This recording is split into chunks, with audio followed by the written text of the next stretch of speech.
অসমৰ বিশিষ্ট বায়ন তথা শংকৰী সাংস্কৃতিক সাধক স্বৰ্গীয় সিদ্ধিৰাম নাথৰ পৰলোকপ্ৰাপ্তিৰ পৰিপ্ৰেক্ষিতত শ্ৰদ্ধাঞ্জলি জনোৱাৰ উদ্দেশ্যে নগাঁও জিলাৰ অকৰাবৰীত নিজ বাসগৃহত গুৰুজনাৰ বিৰচিত কেলিগোপাল নাট দিনজোৰা কাৰ্যসূচীৰ অন্তত নিশা সমগ্ৰ অঞ্চল তথা গাঁও ৰাইজৰ উপস্থিতিত প্ৰদৰ্শন কৰা হয়।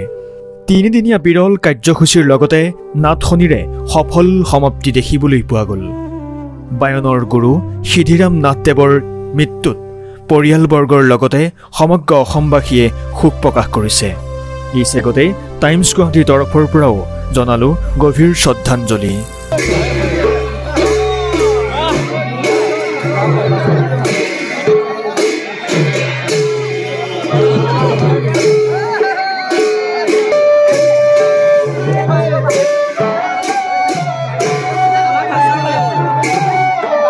দেখা নাই।